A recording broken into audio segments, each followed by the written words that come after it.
days at the stick. From who's got it better than us to brick by brick. It's always the 49ers way, from off-season to game day. Yeah, we talk back. It's the 49ers Cutback.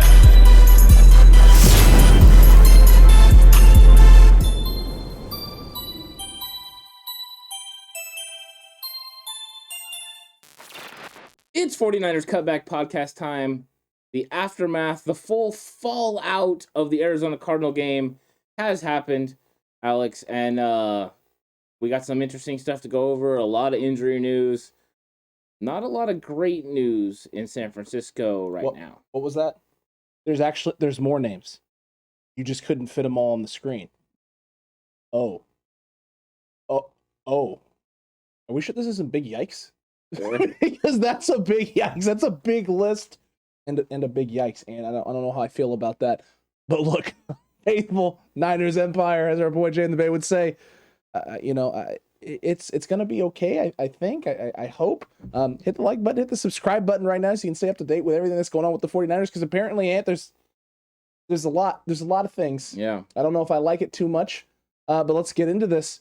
McGlinchey, the update is now torn quad for the rest of the year. He's going to be done. He's going to be out. He's going to be having surgery, obviously, and recovering and recouping. I guess 49ers fans are going to get, some of them right anyway, are going to get their wishes of no Mike McGlinchey on the football field.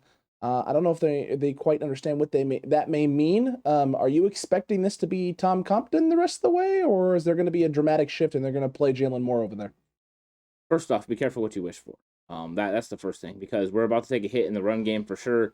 And in the past game, he wasn't doing too bad. Mike McGlinchey had given up 2 sacks this season. He was having a decent year. I know he's an easy target for a lot of people to go after, but this is a big hit for this football team. And then now the question is, who's going to be starting? Is it going to be Tom Compton? Is it going to be Jaylon Moore? I don't know for sure. It depends on how long it takes Jaylon Moore to learn how to play right tackle, because it's obvious that Tom Compton wasn't up to the task. He was going against Marcus Golden and Chandler Jones. Not an easy matchup. But it doesn't get much easier going against the Rams. But it's unfortunate because now Von Miller, who just, started to reside there. I mean, he just got to Inglewood, and he's going to be out there, making some plays. And it could be Jaylon Moore, it could be a rookie. And his first time playing right tackle in this league. It's a tall ask. It's something that's going to be tough to do. The 49ers are going to be in a world of hurt on that side of the football. They're going to have to figure out ways to manufacture blocks and give him help. Or if it's Tom Compton, he's going to need help as well. So we're talking about this a little bit. And the game recap is the fear of God is in me from the 49ers having Daniel Brunskill at right guard and either Tom Compton or Jaylon Moore at right tackle. Mm-hmm.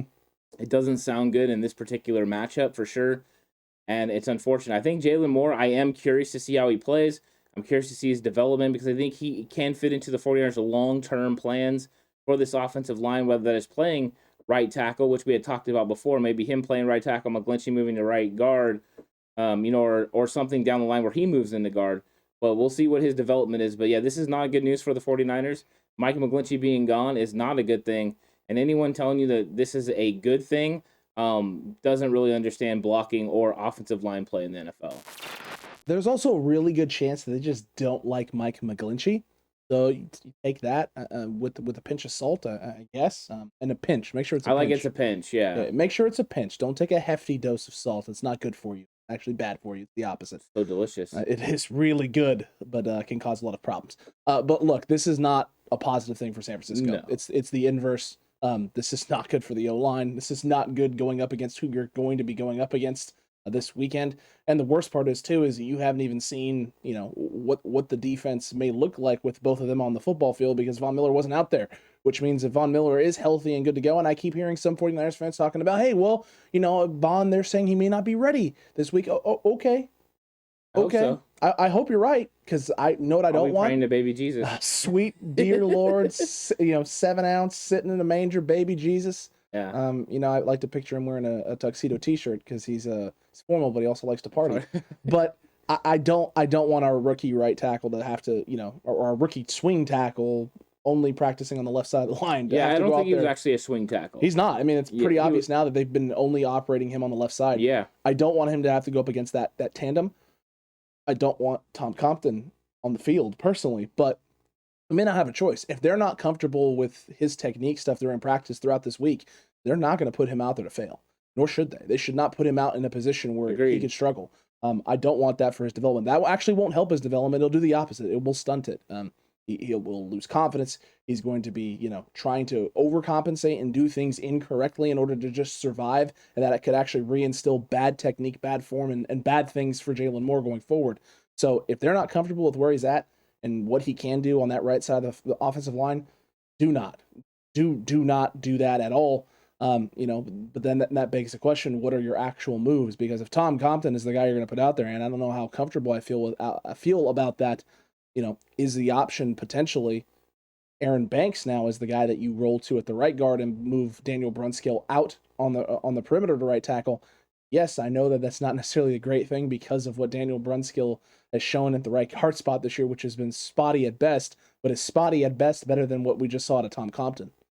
Maybe. I mean, the one thing we know about Brunskill is he at least has experience playing offensive tackle. True. Right and left tackle. He can definitely get it done. The question is, are you then weakening two spots more than you would be weakening one? Just one, yeah. Kyle Shanahan was asked about Aaron Banks, and he said that they believed when they drafted Aaron Banks, and this is a little bit of a different thought process than what me and you both thought, is that Aaron Banks was going to be ready to compete during the offseason for the starting right guard job. We did not see that. We seen more of a developmental piece, and that's what we've been talking about for the last few days, especially. So they thought that he was farther along than he is. It's unfortunate because I know they've said that at some point he's going to have to help this football team win. I don't know if this is that week, though. The only thing I know for sure is that we're going to have a weakened state at right tackle, and that, Holton McKivitz, you're probably going to be on the active roster now. He's probably going to be elevated off the practice squad and become an active member. And it doesn't mean he's going to play in the game. He'll probably be inactive, but everyone can get excited now because Aaron Banks will be dressing for football games again. True. That's probably true. So he will be suiting up. He will be dressed for this game. Whether or not he's a guy or an option that they roll with, I don't know. I can tell you what, this is the worst possible week for this to go down, though, if you're the 49ers. I don't want an Aaron Banks versus Aaron Donald matchup. No. Not even close. No. Maurice Hurst was owning this man at training camp. But that was a long time ago. I get that months ago. I get that was months ago, but this is a whole different animal. Well, I know it's Aaron Donald. I'm just saying. I mean, as well as I do. From what we saw things can change. We saw Banks improve in a week. True. So he's had months. He's definitely a lot better football player now than he was then. But I don't know if he's that football player. I'm not saying he's ready to go against Aaron Donald. No, that's not what I'm saying. But I know there's a vast improvement from then till now. If there's not, then they have even more problems than we need. But I honestly do believe he's improved. But this is not the one you want him to go start against. Absolutely. It's not like, let's go start you against the Rams. If you want to start him, wait till the next week.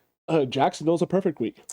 For an inside guy, yes. For an outside guy, absolutely not. No, you're not wrong about that either. Jaylon Moore, hello to Josh Allen. Josh enjoy. Allen he's a problem also.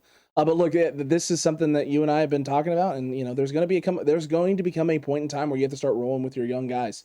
If you lose this week to the Rams, next week against Jacksonville is the perfect opportunity to start making your switch. Is it though? Because these other teams aren't winning. Also, and as long as you're relevant in the playoff picture, you don't start rolling with those young guys yet. And you can't. Your veterans aren't going to be good with you selling the season if you're still a game back, which is what they're at right now. They're still a game out of playoffs. The fact that everyone's playing so bad is affording the 49ers opportunity to right the ship.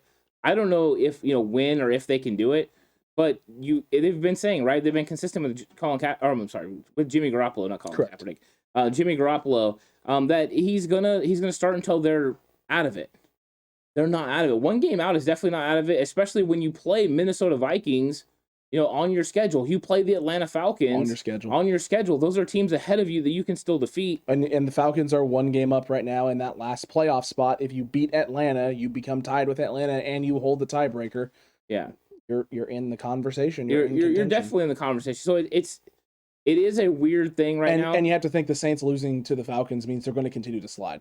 Well, you think that. I mean, you don't know what'll happen continually. True. It also depends on what games they play, who they're playing. It's all about matchups and things. Yep. But I mean, I think until you're out of it, you're not just going, you know what? I'm going to play this guy because we want to get him reps. What you want to do is you're still going to play the best football player. And if it's a rookie, then you play that rookie. If it's a veteran, you play that veteran until it looks like you have no opportunity to make the playoffs. And then at that point, you go ahead, and then that's when you make the switch. And you start playing young players, and you change it up. But being one game out, no. Even if they lose to the Rams and they're 2 games out. No, you still have 8 football games left. That's literally the difference between you going on a 2-game winning streak and somebody going on a 2-game losing streak. Which could happen with any of these teams at this point in time. 100%, because absolutely none of them have proven they're good. Right now, all you have to be is the best of the mediocre to get into the playoffs. I mean, that's really what it looks like. It looks like you have a top end of football teams in the NFC. That are pretty talented. Pretty talented. Elite. Yeah, and then you got the rest of them that are kind of mucked up, the way that people have been mucking up defenses against the 49ers. And what all you're hoping is that for the next 8 or 9 games, you can win enough games to get in the playoffs and the whole while improve, right? Mm-hmm. But they're suffering a lot of injuries, and that's not going to help along the way either. No, it was, last week we were talking about getting the reinforcements, and the cavalry was coming. Well, cavalry came, they arrived, and We lost some guys in the front. Yeah. Now we lost some frontline guys, and okay. Well, I mean, that's great that we're getting the cavalry back, but McGlinchey being out for the year is not going to help this football team in terms of playing better football or playing more better execution levels offensively. Whether that's pass blocking on third downs, whether that's run blocking on 1st and 10s, or whether that's just securing and keeping a clean pocket for Jimmy Garoppolo so he can continue to operate the way he's been operating. The task for the 49ers is. A loss was going to make the task harder because now you have to try and go beat the Rams and make sure that you don't fall too far behind in the playoff race. But no, McGlinchey makes that task even harder with a guy like Aaron Donald sitting there waiting in the wings and Von Miller potentially sitting there waiting in the wings. Now, if you're the 49ers, you're not just pushed up against the wall anymore, man. You're on the cliff. You're moving very, very close, dangerously close to the edge of the cliff and being able to get shoved off. The Rams may not be the team that completely shoves you off the cliff, but they're going to get you to the point where you're starting to slip. You think so?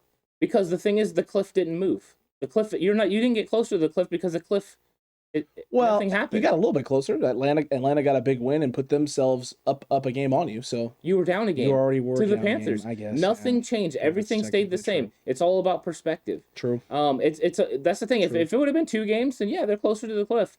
But right now you're just not. I mean, and that's just simple football. Everyone Carolina knows that. loses to New England. Atlanta is able to get a big win. If Atlanta doesn't get that win, you're literally in the same boat. But what it did was bring the Saints down. Yeah, it did. So it actually made it so getting to the 5th spot or the 6th spot got easier. Well, now you're 2 games. You're 2 games back of spot that's what I'm 6. saying. It's literally I beat Atlanta and then I beat another team and they lose 2 in a row. And I'm in the playoffs. Well, the Bungles have just dropped 2 straight as well. I mean, so you mean your schedule doesn't look that impacted the back half. It's just what I'm saying is it's too early right now. Still, I mean, are they playing like a playoff team? Heck no. In any other season? Heck no. In any other season, no. But in this season, yes. Because that middle ground of NFC teams is terrible. Are very good. They're terrible. And the 49ers right now are mucked up in the middle of that. Now they have to get better to even compete in the playoffs. But getting in the playoffs is not out of the question. And nothing changed from this week other than the 49ers looking bad and not winning a football game. And that's about what it's been all year, and nothing else has changed other than that. So, listen, I get the fan base is frustrated and hey, well, this team sucks. So we're not going to make a play. We're on pace for another losing season. Mm-hmm. Listen, I get that. 2008 New York Giants suck too. Yeah. Well, here's the thing, right? If let's say 8-9 gets you into the playoffs and it's a losing season, but you get in. If you get into the playoffs and you get into the playoffs, I'll take it. I don't think that's going to happen. I think you have to win 9 games to get in. 49ers have to win 5 of the next 9. I know that seems like a daunting task currently, but why not? Why not? And that's the thing. Is just why write them off right now? They're not 2 games back. They're not 3 games back. They're not 4. In any other season, at 3 and 5, they'd be 2-3 games back. And you'd be talking about, but it's not any other season. And it's also the first season with 17 games. It's true. There's going to be a little bit of movement. But think about the teams that we're talking about that are ahead of them. If they had dynamic quarterbacks, you'd be worried about. Now, I'm a little bit worried about Seattle coming up with Russell Wilson. Because anytime you get a dynamic player, they have the opportunity to come past you. But you're talking about what? You got Sam Darnold. You got, Matt Ryan? Old Matt Ryan? Who one week looks competent and then the next week looks like he's a brittle old man who can't do it anymore. And you got Simeon, who they barely beat. And then you have Kirk Cousins. And these are the quarterbacks that we can't catch. We have to right the ship 100%. Jimmy is playing better than every quarterback you just 100%. That you have to execute right, and you have to start winning football games. But Am I supposed to be afraid of it? Like the season's completely over. We can't get to the playoffs because we can't catch Kirk Cousins. We can't catch Simeon. And they can't stop. They literally cannot stop a tumbleweed blowing down a roadway. With barricades. Yeah. They can't. Nothing. I just can't get there. Nothing. I mean, as much as you want to be disappointed about what you saw on Sunday in the play and the turnovers and the mistakes, I just can't get there that the season's completely over. Blow everything up. Trade everyone, destroy everything. Well, you can't trade. This is my favorite part is everyone talking about trading. You can't trade anything right now. So you're talking about doing stuff, making decisions right now, and like completely destroying the internal aspect of this locker room. Get rid of your coach, right? You want to get rid of all of these star players. That means benching them now, right? Because you got to bench them all. You got to bench Kittle. You're going to have to bench Fred Warner. You're going to have to bench Nick Bosa. You got to bench Eric Arm. You got to bench all these guys and play a bunch of nobodies. I mean, what free agents you think you're going to sign? No one. What draft picks do you think are going to be excited to come to San Francisco if you're going to pull stuff like this in the middle of the season? Yeah, I mean, really the best situation for the 49ers is for them to figure out how to right the ship. Get this thing going in the right direction and win more football games than they lose over the next 9 games, and just get on a positive note. Whether that makes for a playoff run or it makes for an end of a season where you say, but at least we figured these things out, something to build off for next year. Win 5 out of our last 9. You get yourself to 8-9. Yes, you missed playoffs by maybe a game, but you did better than the first half of the season. You have something to build on going into next year. That's Correct. Important. It's not important to blow things up. Oh, we're the worst. I hate us again. We suck again. We suck again. That's not what it's about. And so these guys need to right the ship. They need to get it going. I agree. So I just can't get there with everyone yet. I told you there will be a point. There will be a point if they continue to lose where you look at it and you're like, you know what? It's time to do this. That point is not here. Let me ask you something. If Jimmy plays good again against the Rams and we still come out of this game with a big fat L, which is possible. It's 100% possible. Are you ready to go with Trey Lance? Yeah. Because a lot of people are saying yes, and I've even said, a loss to the Rams, it's going to be really hard to want to make the move. The problem I have now is with Jimmy playing the way Jimmy's been playing, no reason to. Why do you replace someone if they're playing well and they're not the problem? And the guy behind them isn't better than them right now? You don't. That's not how personally you don't. That's not how you coach football. And plus, I don't know if the cliff's going to move. Also true. All those teams in front of us could lose, and we could lose to the Rams and be 1 game back. And I'm sitting there thinking to myself, okay, so what changed? What's the status that flipped this thing around that made it so we have to go? No. I've been very consistent. When Trey Lance is better option than Jimmy Garoppolo to win football games for this team, he should play. Right. Until it becomes to the point where you can't make it in the playoffs, then let's put Trey in and just go ahead and give him those reps. Don't disagree with you there. Yeah. So the Saints play the Titans next week. Are coming off of a huge win, and they're Titans in Tennessee.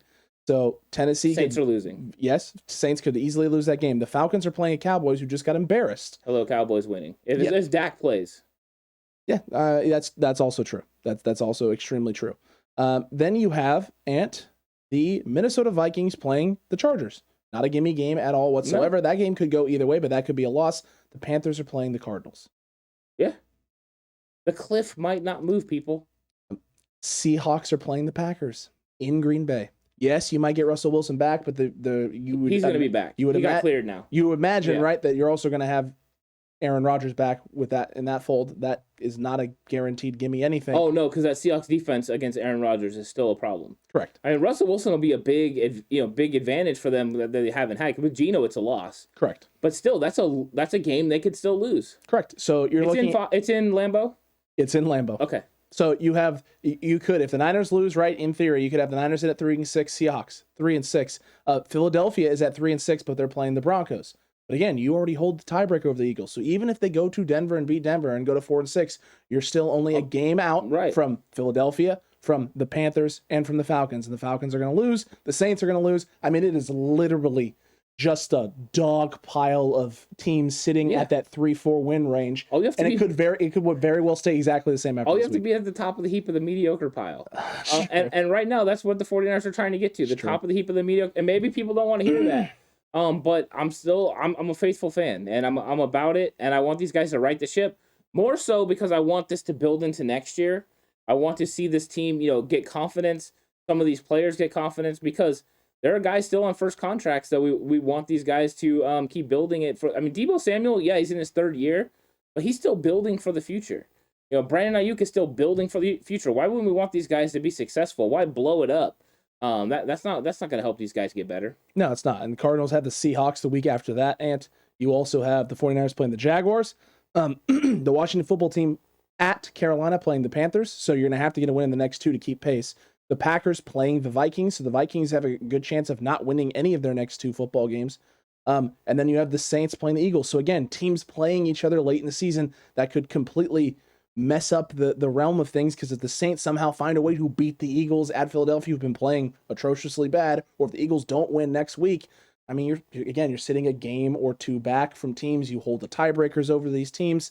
So yeah, even through the next few weeks, it's not the next 2 weeks. It's going to be too hard to make a decision in terms of where this team's at, even if they lose this upcoming week against the Rams. Yeah, it's still not, it's the only thing that's over is winning the division, but we already knew that, right? That's how it was definitely looking. Yeah, they weren't going to win the division. That was obvious. But why am I going to give up? You're still in the fight. Don't give up. I can't do it. I can't go there yet. Like I said, if it gets there, I will say it's there, but it's not there right now. It's true, and I actually want to take something back here, Ant. I said that the Falcons, they are 2 games up somehow. For some reason, the 1 game up. Excuse me. For some reason, if you go out 2 weeks, the NFL schedule isn't updated, so it's all their old records, which is just odd. You'd think there's a programming issue there in some way, shape, or form, but it is what it is. But look, NFL has problems with stuff that's online, like Game Pass. Like Game Pass, what a surprise! Yeah. What an absolute surprise, man! I'm stunned, Right. shocked. Color me shocked. But look, there were a lot of other injury updates. Some of them up here on this list, some of them not, and we'll kind of go through them and talk about which guys we feel are big impacts. So you had Mohamed Sanu, who's dealing with a knee sprain, is going to be out for a while. They don't know the specifics exactly or the length. It's just going to be out for a while, is what Kyle is saying. Tavon Wilson dealing with a foot injury, most likely headed to IR. They're still undergoing tests to see exactly what it is that Tavon Wilson is dealing with, but Kyle is saying most likely going to IR, which means it's going to be a few weeks. But even if it's just a few weeks, you got to be able to bring some guys in and activate some guys onto the roster. So you're going to have to clear up that roster space. Hopefully Jimmy Ward's back. Hopefully that's the thing. Interesting developments. We thought that Josh Norman was basically benched and was maybe potentially on the outs, the outs, getting removed from the roster potentially. It looks like that wasn't the case. He was actually dealing with a rib injury. He's going to be limited all week, and they're hoping he can go. And Drake Kirkpatrick is now also dealing with an ankle sprain, so he's day-to-day. That could open the door potentially for Deontay Lenore to get back into the fold and back into the rotation. But Josh Norman, it looks like Kyle just wanted to sit him for a little bit of time, let him cool off, let him take a breath, and then come back in. But he was dealing with a little bit of a rib, and so they just kind of were cautious with him and rolled with Drake Kirkpatrick. These injuries here, which one do you think has the biggest impact? Is it the Norman potential rib? Is it the Wilson foot? Is it the Sanu knee? I think it's the Sanu knee. And the reason I say that is because he's been so pivotal on 3rd down for the 49ers. He's been getting open. He's been somewhat of a security blanket for Jimmy Garoppolo. And Jimmy's been feeling comfortable going to him over the middle. And the reason I say it's significant is because it kind of changes the way the 49ers approach the wide receiver position, because the next guy is usually Travis Benjamin. So if it's going to be Travis Benjamin that's playing, he has a different role than Mohamed Sanu. They're completely different players. True. So now you've got Sherfield, you've got Jawan Jennings. So Jennings would be the guy you would think would fit into that role that's going to be left by Mohamed Sanu. And we can agree right now, Jawan Jennings hasn't proven that he can get open consistently. He doesn't get separation like Mohamed Sanu. So this is a fall off. So the 49ers have a little bit of a quagmire, as it would be, that they don't have a receiver that's willing to go, that's able to do the things that Mohamed Sanu does. So as much complaints as we've had about Mohamed Sanu in the comment sections, and on Twitter throughout the year, once again, be careful what you wish for, because now you're going to have a situation where you don't have this guy. Has he dropped footballs this year? Absolutely. But he's also made some excellent plays for you and converted some, pivotal 3rd downs. So the 49ers need to address this wide receiver position. What is that going to be? They're probably going to bring some guys in, whether that is bringing some guys in onto the practice squad or making a free agent signing or bringing someone in. OBJ clears waivers. We'll see what happens there. Kyle Shanahan said, of course, they can't claim him. It's too much money. They only have $4.9 million in free cap space, so they're not able to go ahead and claim him. Oh, man, the Niners operate like the salary cap exists? Well, yeah. Well, That's crazy. OBJ also said he kind of insinuated if anyone claims him, he's going to blow it up. He's going to mess it up. So there you go. But there's also Deshaun Jackson out there. So there's always veteran wide receivers 49ers could go to. But it's going to be interesting because it does leave a hole in that wide receiver core, and even the guys that you do bring on change the way you play it a little bit. True. And actually breaking as we're recording this, he signed with the Raiders. OBJ? No, Deshaun Jackson. Deshaun Jackson signed with the Raiders. So as we're going through and recording this, D-Jax is a Vegas Raider. I almost said Oakland again. Okay. So that one won't necessarily be an option. That's fine. But you are right about the OBJ situation. And it's funny because a lot of the people on Facebook, when I posted and shared this stuff on Facebook, the 49ers face off, the OBJ discussion. Right. Well, OBJ just, it's not making any sense money-wise. And Kyle just came out and said they're not going to claim OBJ, so he's not coming to San Francisco. And it's like, keyword claim, because it's too much of a cap hit. We've been saying this. We no one this. wants that $7.5 million cap hit. He hasn't played like a $7.5 million wide receiver. That's not who he's been. So if you're going to make a move for him, and I think OBJ knows this too, if anyone's picking him up and if he's going to play anywhere, it's going to be as a free agent because he's going to get to pick where he can go. He's going to pick a system that he thinks he can thrive in. OBJ is, I don't think OBJ right now is concerned about contending people. I hear a lot of people talking about OBJ wants to win a ring. Does he? Does OBJ want to win a ring right now? Or does OBJ want to show he's still that guy? He wants to show he's still that guy. 100%. So he's going to go somewhere where he thinks he can thrive. Why wouldn't it be a place like, unfortunately, the Rams, unfortunately, Seattle, fortunately, San Francisco. Rooms where you have talented wide receivers, you have a quarterback who you believe in, or a coach that you believe in, or a system that you believe in. All of those things make sense. Those are, the NFC West has at least two teams that have the room, the Niners and the Seahawks, for OBJ to be the Rams. prime. Well, I don't know how, but they'll somehow. They always have room. Work. They do, just like the Tampa Bay Buccaneers always have room as well. Yeah.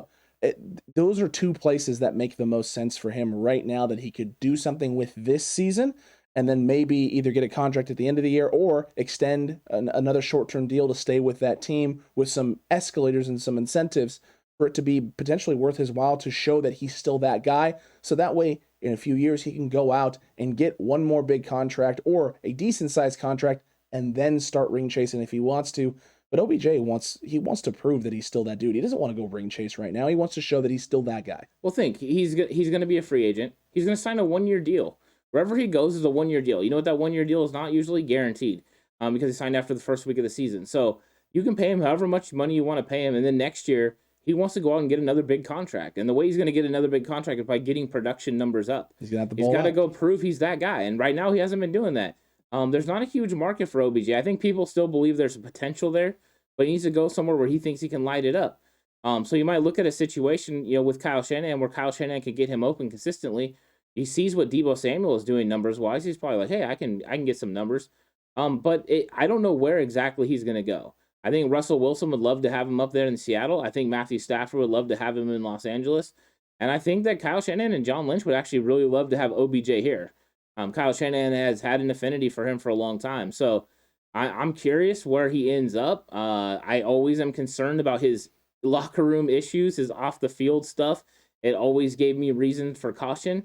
But right now, Mohamed Sanu injury seems to open the door for a potential of OBJ being a third receiver with the 49ers. He could obviously sign somewhere else, but I think it is an actual option at this point because you don't have very many options behind him. Juwan Jennings, I like Juwan Jennings, but he's not that guy to fill that role.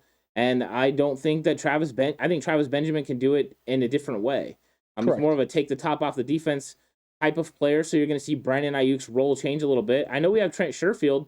Do you believe Trent Sherfield can operate in the Mohamed Sanu role? No. I know I don't see it either. He hasn't won consistently. I mean, to me, he just looks like he's Brandon Ayuk's backup, right? He does kind of the poor man's Brandon Ayuk stuff. That's what he is. I mean, that's the truth. That's what he is. Well, here's the thing, right? Is a lot of 49ers fans, well, it doesn't make sense to go OBJ. He doesn't fix your defensive problems, and that's where your problems are right now is on defense. And well, in theory, right, he actually doesn't go play defense. So you're right. He doesn't actually help the defensive problems. but maybe he helps your offensive woes, and maybe your offense can put some more points up on the on the board because OBJ can go out there and win. You got another guy you can scheme up, and if you can score more points, that in theory could help your defense. 100%. So I'm not in that category of OBJ doesn't make sense because it doesn't help the defense right now. Okay, well then name those guys defensively you can go sign and bring in right now that fix your defense. And au contraire, because adding a offensive player not only helps with points, but also time of possession. Correct. If you're able to all of a sudden convert on more third downs or not have third downs, and you're able to get longer drives, then it keeps your defense off the field, which means they play less. Even if that helps OBJ the defense. Even if he just draws attention, right? Because it's Odell Beckham, and people are like, "Oh, Kyle Shanahan's going to try and get him the football." Even if he just draws more attention, it opens up other areas for you to attack to convert. OBJ's not even the guy converting. That's a positive for you. Emmanuel Sanders, Odell Beckham Jr. He can fill that role. He can do those things, and you have a better weapon with Brandon Ayuk around him. Deebo Samuel's a better version of him. Your wide receiver group would be the strongest. Like I said, I have all the concerns that everyone else has about him in the locker room. All those things are worried, but if it's really as dysfunctional as everyone thinks it is, all these people keep saying the locker room's dysfunctional. Why wouldn't you want a powder keg to come in there and blow it up like you want? Well, you would think you'd be clamoring for this, right? Because this could be the TNT stick that blows it up all in Kyle Shanahan's face and gets him out of San Francisco. If that's what you want. Yeah, I think the reason is people are actually afraid that he would come, tote the line with great leadership and play well, and that doesn't sit well for the people that want to be negative. To me, it makes sense. I've always said this: X's and O's wise, it makes a lot of sense. Yes. I don't know OBJ personally. I don't know him as a teammate. I can't speak to how he is in locker rooms, but I've always had a little bit of questions about it. So as long as they feel comfortable with how he's going to operate within this locker room, then I'm okay with the signing. I think it is interesting because he's an eccentric dude. He is definitely a diva wide receiver. Correct. I don't believe he's as good as everyone thinks he is. Correct. But I think he's good. He's still better than some of the back-end wide receivers we have on this roster. He's better than Jawan Jennings. 100%. He's better than Trent Sherfield. And that's where I'm at with this. He's better than Travis Benjamin. Yes. And look, Ant, this also now makes even more sense because of the Jalen Hurd stuff and what Kyle Shanahan said yesterday about Hurd when he was questioned and asked, updates on Hurd, where is he going to be? And Kyle basically said, at this point, I don't expect him back this season. Huge blow to the wide receiver room. Huge blow to your and I's hopes in terms of what this guy could be. And another year of just absolute disappointment if that ends up actually being the case. Yeah, I would say so. It just appears Jalen Hurd can't get healthy. And he's just not going to be able to contribute. That's what Kyle said. He won't be able to contribute to this team in time this season, the way that it's looking. So we'll see. You just don't know with Kyle Shanahan either of what he's saying. Maybe he's trying to take some of the pressure off of Jalen Hurd or the onus off of Jalen Hurd. We don't know. But it appears that he's definitely not going to contribute the way that everyone was hoping he's going to be able to contribute this year. And the wide receiver has more questions because Jawan Jennings, everyone wanted to say that we didn't need, Jalen Hurd because we had Jawan Jennings. They are two completely different players. Jawan Jennings is a very adequate blocker who can, occasionally catch the ball and run after the catch, but he's not going to make any big plays for you. He's a 10 to 12 yard guy. That's the extent of his big play potential. So I like the dog in him. I like his physicality, but it's different. So you are losing some of the weapon parts with Jalen Hurd, and if the 49ers really feel that they're in the midst of the playoff hunt, they need to figure out how to bring in another wide receiver, or they need to, figure out a way to get Travis Benjamin really involved in this offense because he can definitely take the top off, but he's different. He's smaller. He's not going to be able to make those big-time catches in the intermediate routes over the middle. He'll catch him and run, but you've seen, Trey overthrew him, threw it way over his head. Those are balls that Mohamed Sanu comes down with. So those are balls that Brandon Ayuk comes down with. Yeah, those are different situations. Yeah, so it's unfortunate. That's a big blow of those injuries that we talked about. But it's not good for us losing another safety because we don't know if we're gonna have Jimmy Ward. I sure hope we're gonna have Jimmy Ward. If it had Jimmy Ward, this injury sting it loses some of its potency. Loses it big time. Yes, if Jimmy Ward's healthy. Because if Jimmy Ward's not healthy, you're rolling out Talanoa Hufanga and Tony Jefferson next week, or dude they just signed from Philly. No, Tony Jefferson. I'm just saying. Don't you dare. I know that's what I'm saying though. That's where we're getting at, right? Yeah. I mean that safety room went from every single week knowing we had Ward and Tart, and them executing to who do we have? And Hufanga got had a little bit of mishaps in the pass game this week. Yeah. I mean, and he's a rookie. That's what you expect, right? He's learning. He's going to. I've seen actually a lot of people going hard on Talanoa Hufanga. Really? Yeah, there's a couple people on Facebook who really want to go at him because they want to specifically. It's a like I gotcha thing, right? Because a lot of the fan base were like, oh, we need to move on from Ward and Tart and just start Talanoa Hufanga from the get-go. Okay. They're now going the got you route where, you saw him start and look what he did. He played awful, blah, blah. And it's like, okay, look, I don't know if he played awful. I would say it wasn't his best game or best reps while being out on the football field. But I don't think it was terrible. Hufanga played to expectation, in my belief. He's a rookie. From the first time that he was drafted, what do we say? He's going to operate very well around the line of scrimmage. In the box. He's going to make those tackles. Yep. He's going to be good in run fits, and he's going to struggle in coverage a little bit while he learns. That's always been the question, right? It was another question, speed. So he looks a little bit slower compared to some of the offensive players. I thought those were all evident. Those are things he's going to get faster on because the more he knows where he's supposed to be in coverage, then the speed won't be such a big deal because then he'll anticipate. He'll be in the right spots.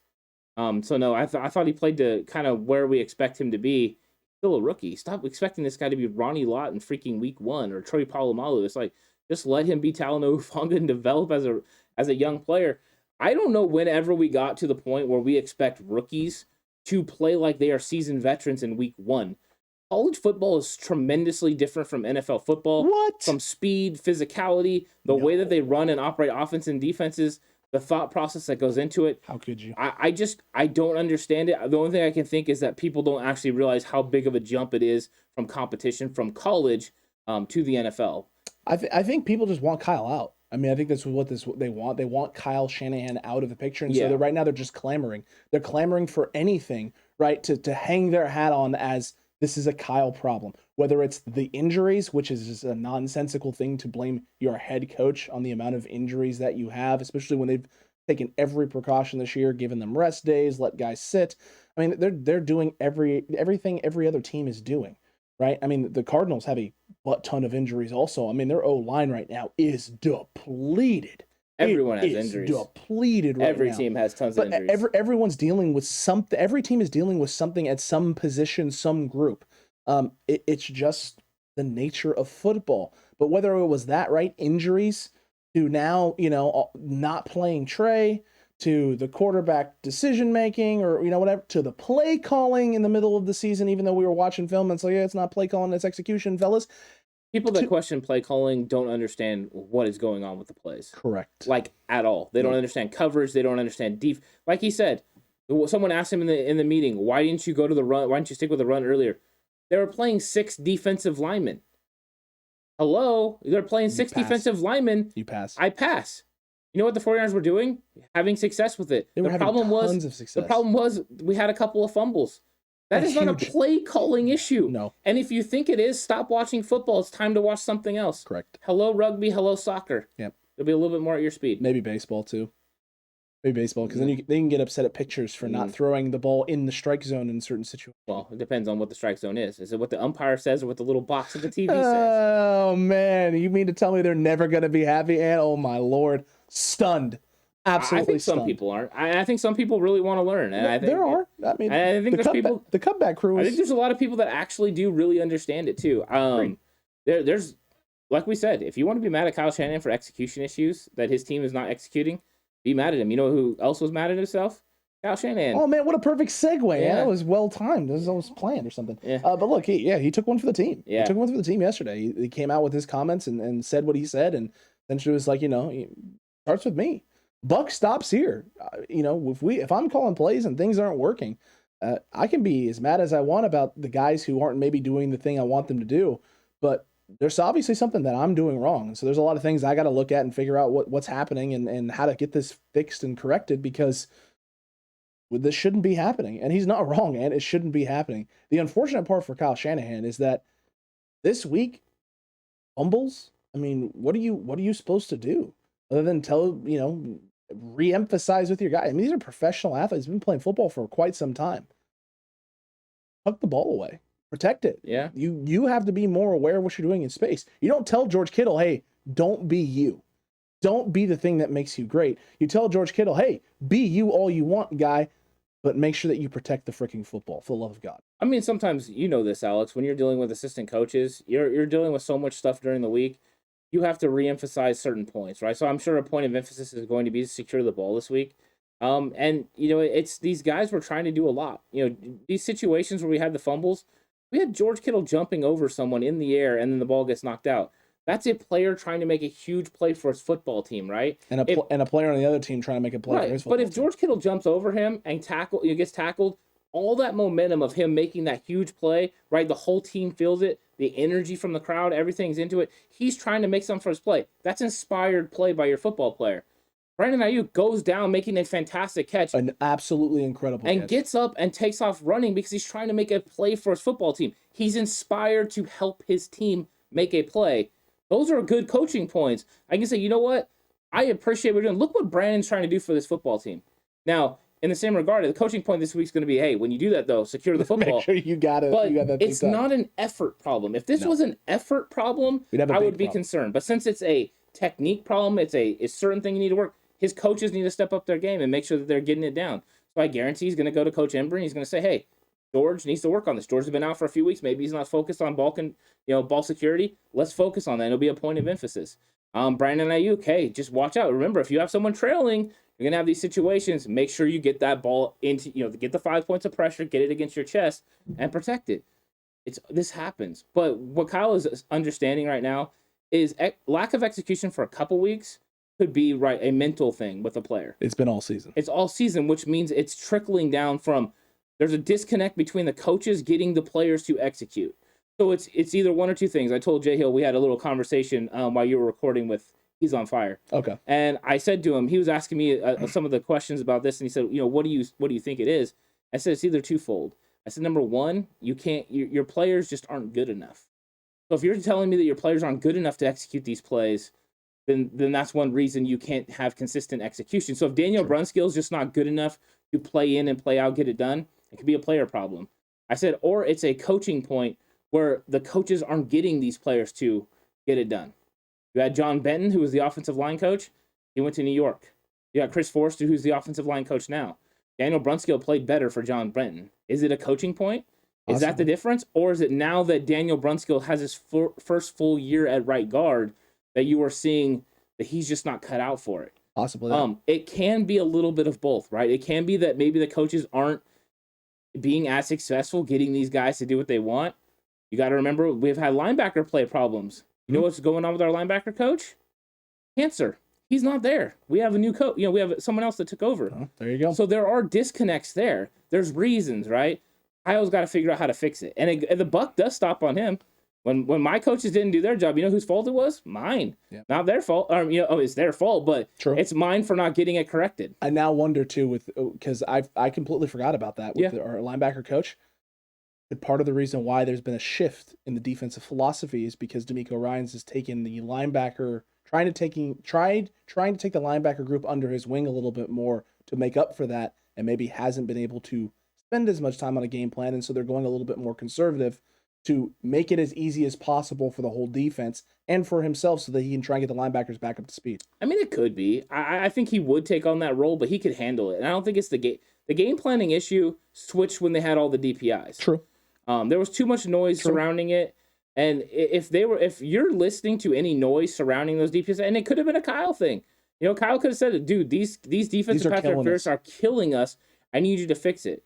And they went a different route. They're like, well, we're going to go against Justin Fields. We're going to go against Colt McCoy. We can do it this way. And it worked against Fields to a point. They changed up in that fourth quarter to win the football game. Correct. It did not work against Colt McCoy. Colt McCoy's a veteran. He understands reads. They didn't take away his first read, and he went to it.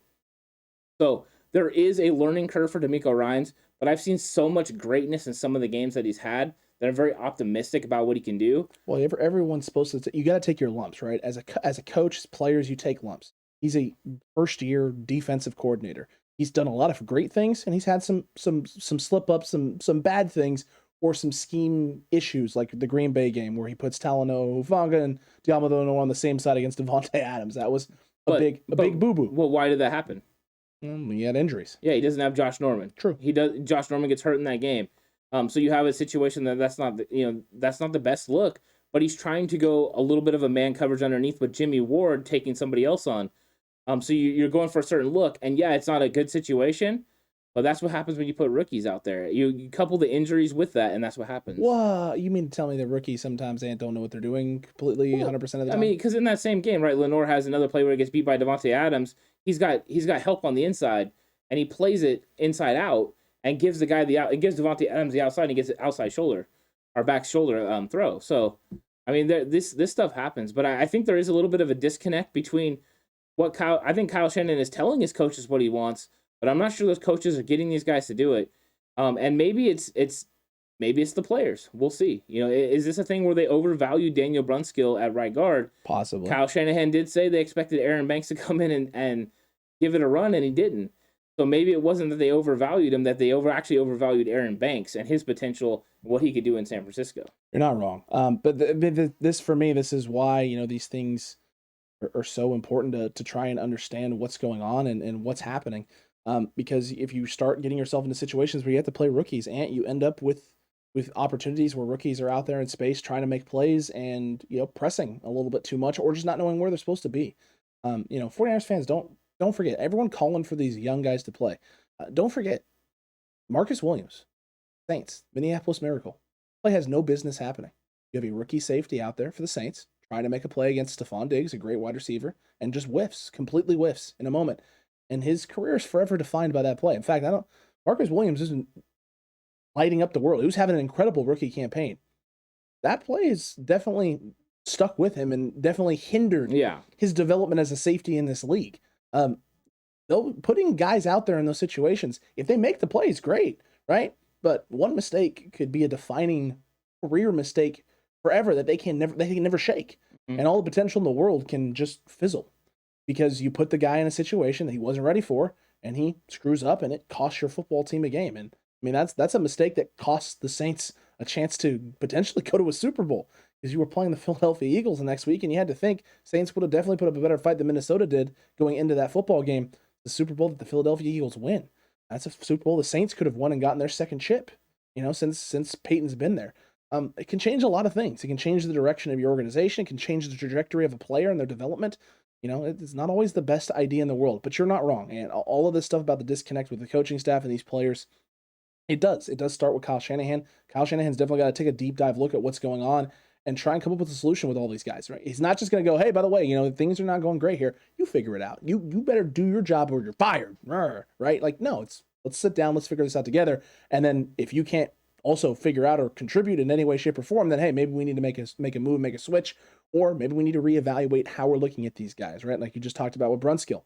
What reasons did you have for believing that he could be the guy that you want? Also, what reasons did you have to believe that Aaron Banks could be a guy that could come in and push? Let's reevaluate and let's relook because you have to imagine that Forrester had a say in some. I would think so. And I don't know what the difference is between Benton and Forrester because we're not there, right? Correct. I do know that he's a very well-respected coach as far as what he does on the field. He had some off-the-field issues and stuff like that in his past. But I've heard Mike McDaniel talk, positive about him and how they handled the offensive line. But I do have some questions because Jaylon Moore only played left tackle. Normally your swing tackle does practice both ways, on both sides. So he's going to be learning that way. Mike McGlinchey dropped a weight. His pass blocking numbers are better this year than they've ever been, some of the best of his career. But his run blocking has taken a significant hit. Why is that? Yeah, so you wonder if it's a scheme thing, right? Because Daniel Brunskill used to be fantastic in the pass game. He was a pretty good blocker. And then he was a little bit weak when it came to the run. He was a little light. Where this year he's struggling a little bit in the pass. So if you wonder if it's a scheme thing, if it's something that maybe Forrester's not, I don't know. I honestly can't tell you without being in those rooms, but Kyle Shanahan has to find the reasons and the answers for this. That is his job. I'm sure he's going to dive into it. He thought they had a great week of practice, and it didn't show up on the field. No. And you and me both know that happens all the time. It looks like you're going the right way. Everything's clicking. Everything's flowing. Team is on an all-time high, and you get out there and you absolutely lay an egg. And that happens. And sometimes it's a one or two pivotal moments in the game that cause that to happen. You get stuck in that quicksand. You just never get out, and it pulls you under. You mean like this past weekend when you had two big fumbles in Arizona territory, and it seemed like you could just never overcome those? And the Armstead penalty. That came at a pivotal time because if he gets stopped right there, it's a punt, and they're getting the ball back, and it's 7-0. Those things change the game. And people that say calls end up evening out, they're not all equal, right? Because that was a pivotal point in the game.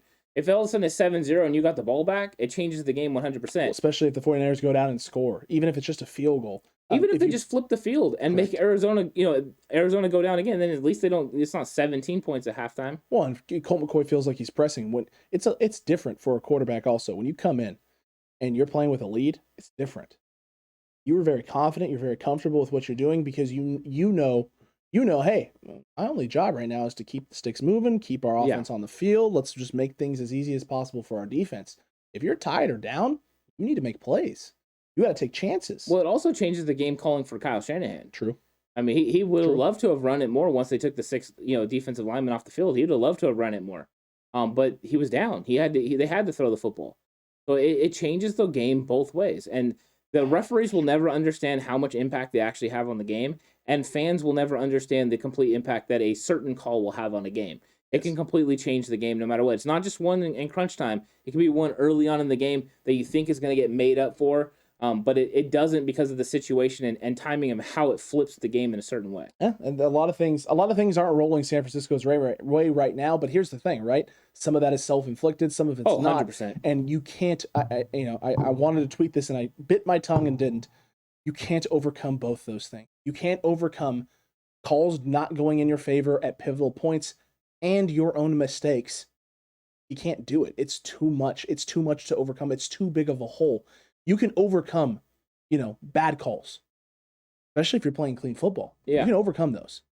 You cannot overcome bad calls, lack of execution, and shooting yourself in the foot with mistakes, turnovers, things of that nature. It's just too much. It's too much to try and, work yourself out of to be able to play at a high level. And the sad part is the 49ers have been dealing with this all season and have been fairly close to doing it. At some point, you think they'd look at themselves and be like, hey, man, if we clean up 2 of those things, and 2 of them are completely within our control, execution and turnovers. You clean up those 2 things, we can overcome that last hurdle. That last hurdle's a handful of plays in a game.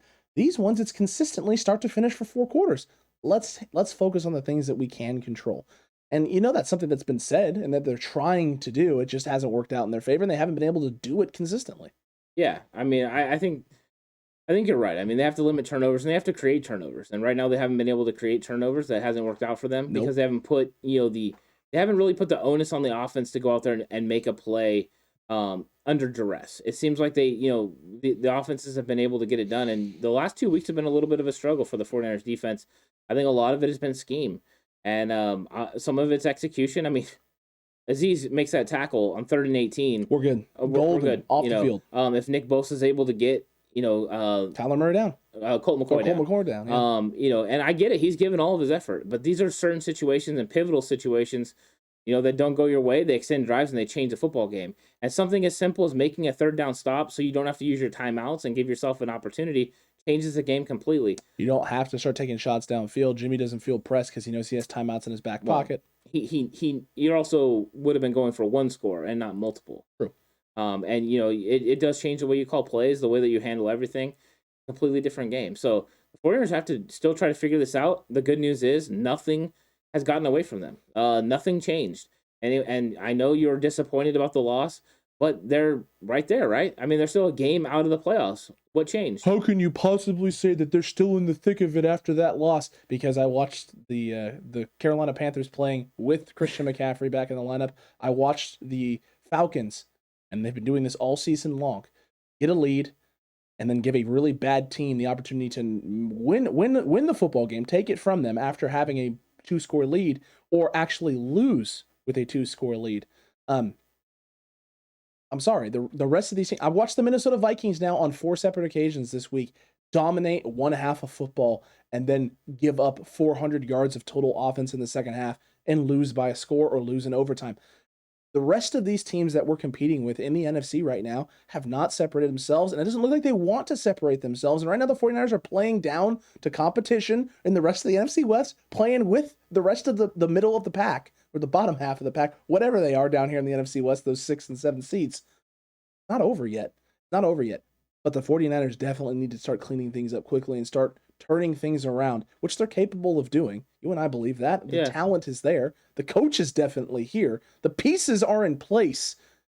It's time to just look internally and figure it out. Real simple. I looked around and I saw the competition, not the ones that are up high, but the ones that I'm competing with for that. And I know that I'm at least as good as they are. I know I'm a At the couple of very plays a least. game from going a different way of me being in the 7th seed in the playoffs, as a 49ers. And until you're out of it, you're not out of it. And I mean, yeah, you can be upset. You can say, well, 3-5. How could you? It's easy. Everyone else is right there too. If they weren't right there, it would be a different story. But it's not. This is a story that's going on this year. This isn't last year where your first 5 or 6 teams in the NFC were cream of the crop, right? And there's this bottom half that's fighting over just this one measly spot, and there's a couple teams with 2 or 3 game leads, and some other teams are still trying to claw their. This isn't like last year. You have literally like 5 or 6 teams fighting for potentially 2, arguably 3 playoff spots down there outside of the conference division winners. I mean, no one has separated themselves. Oh, And if no one has separated themselves, that means you either separate yourselves, right, by making moves to implode the team and blow it all up, or you try and fight and work through this, and you either do or you don't. That's the season we're in. And that's what this is. It's ugly. It's grimy. It's gritty. It's dirty. Not fun, especially with a fan base, right? This isn't exciting football. This isn't an exciting team right now. But your chances are still there to find a way to right the ship, turn things around, and get yourself into the dance, into the show. And once you're there, if you've figured it out, or if you've at least experienced enough to be able to put together some games, then who knows? Maybe you make a run, maybe you get a playoff win, you upset some people, and give some people some hope, but you give yourself something to build on going into next season, because this season obviously hasn't gone the way you wanted it to go. no, the first half of the season didn't go the way you wanted it to go. True. But that's why you play the game. You to figure out what's going to happen. And the thing is just look around. I mean, if these teams were really good, they would distance themselves. They're not good. And right now, I'm not saying this team is playing well, because they're not. No, they're playing awful. They're not. playing But bad. you know what they could be? The best of the mediocre. And that's okay. I mean, maybe that's what it is this year. It's not. And listen, it's not what we want, right? No fan wants this. But if the best of the mediocre gets you into the playoffs and gives you a chance to find that version of yourself that we all think this team can be, sign me up. Right? Sign me up today. Who doesn't want to play games in January? You don't have a first round pick. You don't have to worry about that. What is wrong with making the Dolphins pick as late as possible? The Dolphins will absolutely hate it. I love it. I love it, but the Dolphins will hate it. Yeah, a team that's been very successful, right, by imploding and building off draft picks. What, you mean to tell me, Ant, that, just trading away a bunch of players, getting a bunch of capital doesn't mean that you're going to hit on all these pieces? And I mean, every 49er fan complaining about 49ers terrible draft picks. And then want to trade everyone away for draft picks. Dolphins? Yeah. What about the Eagles? The Eagles have been trading away a lot of guys too and getting a lot of picks. What are they doing? They in a better position than San Francisco is right now? No. I mean, come on. Give me a break. Cut me a little bit of slack here, faithful, or not. Well, yeah, faithful, not cutback crew. Faithful. Mm-hmm. There's no guarantee with draft picks. There's really not at all whatsoever. And I'd be remiss if we didn't mention and bring up the fact that D Ford, apparently he's not on IR. I thought they put him on IR. I thought they did as well. Shanahan made a comment that noted that Ford is on short term. Okay, he's on short term IR. Yeah. And then he's going to return, but he's not on long-term IR. They don't expect that to be. They said, this could be a thing. Well, there's only one IR now. Yeah, it's true. Yeah. There is only. You can reinstate him whenever. True. So he made a comment though, essentially that he's just dealing with the back. They don't know how long it's going to be out. He may be back in 3 weeks. It's really day to day with what he's dealing with. So he could be in theory healthy tomorrow, and be tip top shape, ready to go. And then they're just going to try and work him through and keep him fresh until the IR time runs out and he's eligible to return. But look, Charles Omenihu is going to be a huge add and it was a huge get going forward. He's going to have to step up and play a big role with this team. Armstead has been doing great on the interior. There's a lot of things that are bright spots and things that are exciting going forward. Dre Greenlaw returning should help out as well. But the 49ers have to put this all together and make it not just like this thing of hope and excitement leading into a game and then absolute sheer terror and distraught and frustration during, middle, and after the game. It's time to put it all together. Yeah, they have to put it all together. They need to right the ship. They need to figure it out. And if they do figure it out, that'll work into next year. True. It's not about blowing things up. That's not how you get things together. Every coaching staff knows you want to end on positive notes, and they still have 8 games left to get this thing figured out. And if it is some sort of a disconnect between Kyle Shanahan and the coaches, or between the coaches and the player, Kyle Shanahan wants to figure those things out as well. So that way it doesn't happen again next year. If he needs to make a change at one of these coaches' spots or if these coaches need to change their approach on how they're handling it. All those things need to be figured out, and the only way they figure that out is by going out and playing the game, and all they have to do is win more games than they lose, and they have a chance to make the playoffs. So I'm still hopeful. I'm still optimistic because these other teams suck too.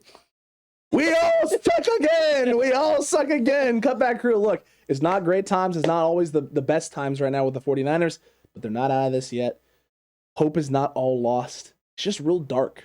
Real dark. But guess what? It's dark for a lot of teams down where we're at in the NFC right now. I mean, I fell back. That's why it's dark early. That's true. You're not wrong, and it was a little spooky driving over here today, even though it's not spooky season. But look, this is still not the end of the world. We got faith in this team. We hope you do too.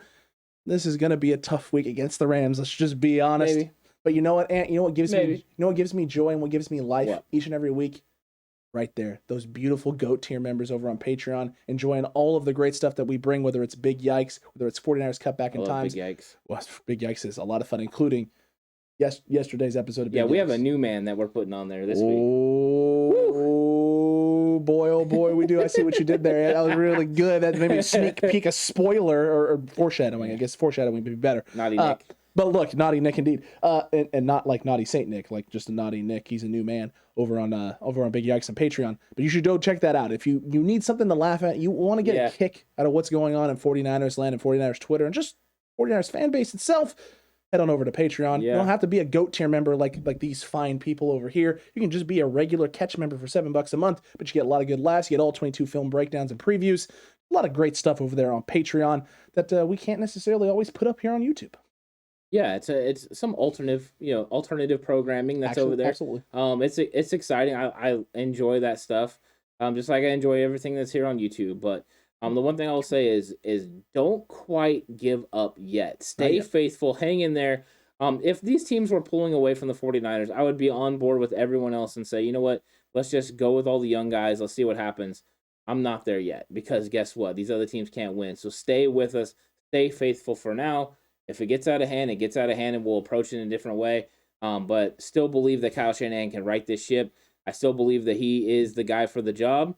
And if I end up being wrong, I end up being wrong. But you know what? I'll wear it. Just like I've worn it about Jalen Hurd. I said he was going to be ready. He's not ready. That's on me. And I don't know if he'll ever be ready. And that's unfortunate. I think he had a lot of talent, a lot of potential. Didn't live up to those expectations. But guess what? We're going to be right. We're going to be wrong. Just own when you're wrong.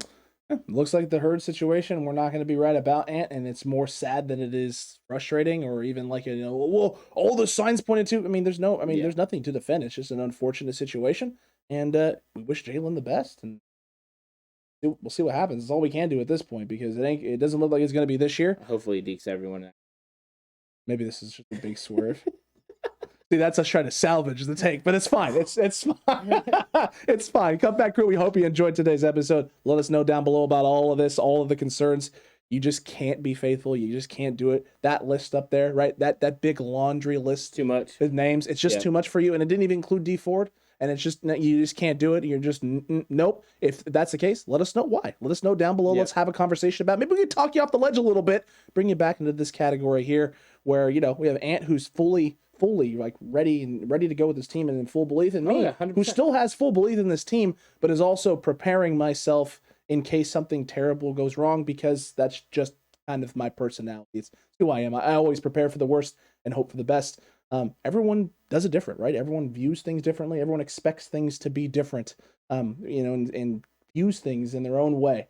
And that's A-okay over here on the 49ers Cutback. Yeah, it's okay. I'm Herman Boone. I'm a winner. I'm gonna win. I'm going to win. Oh no, I just see the situation, right? And I play it out. I understand that this thing could go awry, but I see the situation. I'm like, you know what? 49ers still have an opportunity this year, and until they don't, why would I be anything but faithful and root for my football team to win? Recognize the weaknesses and things that they have. And it's okay to talk about those things. It's okay to address those things. In the same regard, look at the positives and the things that have been going the right way. And just hopefully those positives will pick up and some of those negatives will correct themselves. And they can get to the top of the heap of this mediocre group and get into the playoffs. And then who knows what will happen. And if everyone's wondering what I'm going to be doing tonight, it's going to be wearing my Jalen Hurd jersey and going to sleep crying. So probably fair. Hey, Ant, the only way the rose can bloom is if you're the top layer of manure on the mediocre pile of manure. So roses can bloom up there. Let's just get to the top mediocre pile of manure, and we'll go from there. Well, roses really smell like poo-poo. So. Poo. Look, Cutback crew, we hope you enjoyed. We'll see you on the next one. And until that time, stay safe. Remember, the right way is always the 49ers way.